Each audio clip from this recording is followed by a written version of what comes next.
Good morning, everyone. Thank you so much for joining me. I'm Bob. I'm the teacher and virtues facilitator at the Charles J. Andrew Youth Treatment Center. And we're together again for this live broadcast for another Virtues Peak. I hope everybody's staying safe, not picking up any viruses and those kinds of things. So the virtue we picked this morning is, ready for this?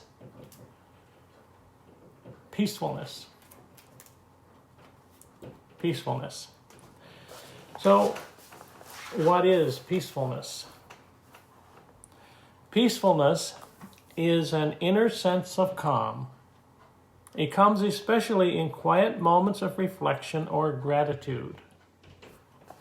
It is getting very quiet and looking at things so you can understand them. Peacefulness is a way of approaching conflict with others so that no one is made wrong. It is being fair to others and yourself. Peace is giving up the love of power for the power of love. With peacefulness, everyone wins. Signs of success, the practice of peacefulness. You know you're practicing peacefulness when you have a regular time to pray and reflect. You give your worries to God and trust God to help. You use peaceful language even when you're angry. You avoid harming anyone. You appreciate differences. Peacefulness helps me stay calm. Why should we bother to practice peacefulness? Well, practicing peacefulness helps to create a calm mind free from worry. When you are peaceful, you respect others and their differences. People around you feel calm and safe. Without peace, no one is safe. People get hurt. Fighting doesn't solve problems, and no one ever really wins in a war. With peacefulness, any problem can be solved. Peace in the world begins with peace in your heart. That's where it all starts. Okay? How do you practice peacefulness? To find inner peace, become very still and think peaceful thoughts. Observe and think about your feelings like anger instead of acting with anger. To be a peacemaker, use peaceful language instead of name-calling, yelling, or gossiping. Avoid aggressive or violent actions. Talk things out and listen to the other person too. Then look for a peaceful solution. Peacemakers find there are lots of creative ways to solve any problem.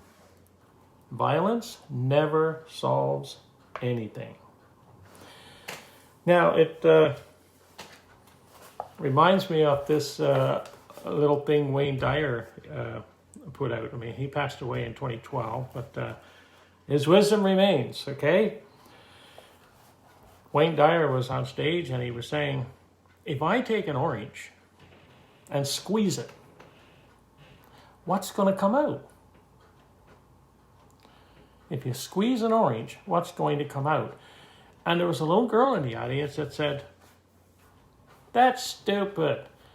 Orange juice is going to come out of the orange when you squeeze it. And he said, you're absolutely correct. Orange juice will come out of the orange if you squeeze it. You're not going to get apple juice. You're going to get orange juice. Now, I talked about this last night, and I said to my granddaughter, She said orange juice will come out. I said, well, what will come out of you if I squeeze you? And before I got any further, she said, Leah juice? That was funny. But what's in you is what's going to come out. If that's anger, and you get squeezed, in other words, somebody says something to you, somebody insults you, someone disrespects you, or something happens that irritates you, what's going to come out? If anger's in there, it could come out. If jealousy is in there, that could come out. Okay? So what we have to do, of course, if we practice our virtues, then the more you practice the virtues, the less of the anger and jealousy and egotistical stuff will be inside. And then if you get squeezed, if you get disrespected or something happens, you'll be able to maintain your character because it's virtues that's in you, that you're fostering and that you're nurturing and that are growing. Okay, so that's very important. So anyway, Leah juice, that was funny. Now there's another one I've heard a number of times. And that's the story of the two wolves. Have you heard the story of the two wolves? Well, some of you have, I know. Now, whether it's a true story or not, it's beside the point because it's, it gets the point across, okay? I know when I was growing up, they used to say, the devil is in one ear telling you something, trying to convince you of something, and Jesus or the Creator or God, whoever, is in the other ear trying to convince you to, be moral and to follow your morals, and to do good, okay? So it always seemed like there was a fight in us, like there's a war, well, I want to do this, but it's not good, so God says I shouldn't, or Jesus says I shouldn't, or, Well, here's the story of the two wolves. There's an old story about two wolves that goes something like this. An old Cherokee grandfather is telling his grandson a story. A fight is going on inside me, he said. It's a terrible fight between two wolves.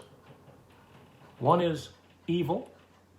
He is anger, envy, greed, arrogance, resentment, lies, and ego. He continued. The other is good.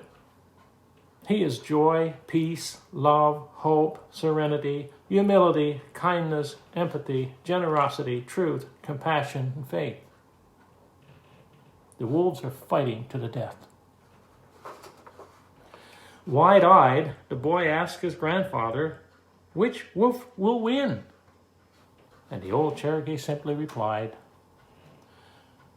the one you feed. Which wolf are you feeding? So you see what I mean? If you continue to work on the anger and the greed that's inside of you and the egotistical stuff, then that's what grows. If you work on the virtues, they grow and they push the other stuff out. So that's why, the virtues are so important. They really are, okay?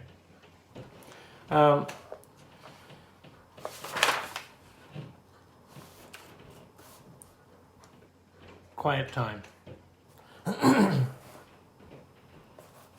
Peacefulness, right? Quiet time.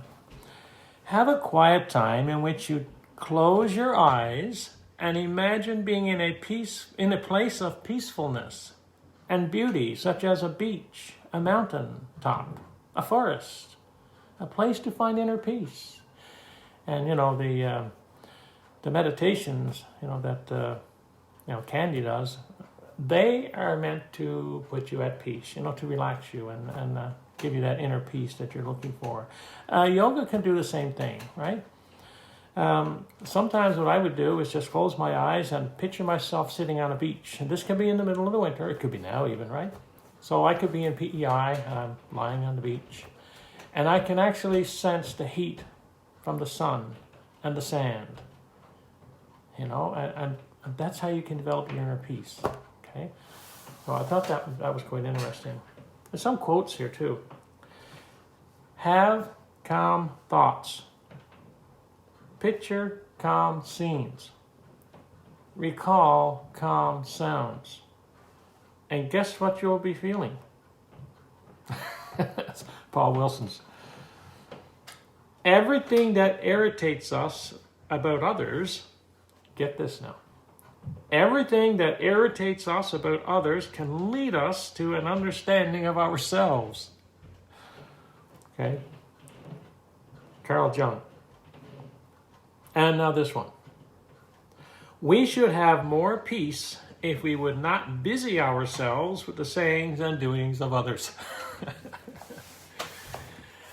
So, stop trying to fix other people and spend that time to look at our own sins and see if we can help ourselves to correct those, And, when we look at others, we need to have a sin-covering eye. If the story is that if someone has 10 bad qualities and one good one, we should focus on that one good one.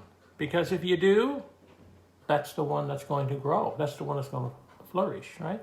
And I always think about this too, when a student enters a classroom, like comes in September and people might say, oh my goodness, I don't want that kid in my class. Look how bad he is. But what the teacher has to do is look for something that's good in the child. And everybody got something good. And you only focus on the good. And you acknowledge him for the good things that he's doing. And by the end of September, you're going to see a different child. And as time goes on. But you have to be consistent with this. You have to keep doing it over and over. Constantly looking for the good. And don't focus on the bad. Because I know in the years that I've gone to school, the only time you get attention from a teacher, really, is if you've done something wrong. You even got to go see the principal then, right? And that some of that stuff still happens today, So I have one more little quote here. Of course, a little something from Sacred Moments by Linda Kablin-Popoff. She's also the author of the Family Virtues Guide, which is the one that we use mainly at the center. Okay, these are daily meditations on the virtues. And this one is the virtue of peacefulness. O God, refresh and gladden my spirit. Purify my soul. Purify my heart. Illumine my powers. I lay all my affairs in thy hand. And that's from Abdu'l-Baha. Okay, here's your homework. Just something for you to think about. Give a little thought to this, okay? How would things change at home for you if you became a peacemaker? How would things change at home for you if you became a peacemaker? So think about that for a few minutes, Maybe that's during a time where you sit back and be calm and think about that. Because maybe some of the stuff that happens at home is because we are resisting being the peacemaker, okay? So, that's it for today. I'm really, really glad you found time to be with me today. I hope you learned something from our virtue and that you will practice the virtues. I know there's an app on the iPhone and all different types of phones. There's an app you can get that's free where you can have the virtues with you all the time if you have an iPhone, okay, or any kind of a smartphone, okay. So if you research that on the Apple Store, just type in Virtues Cards or Virtues app, and it'll come up, and it's really, really good to have, okay. And I do virtues picks with it. I can take my phone, bring up the app, and just give it a shake like that. It'll show me the virtue that I need to practice for today. Okay? Okay, until the next time, which will be 10 o'clock on Wednesday, take care, stay safe, stay within your 2 bubbles, and get lots of hugs from your family.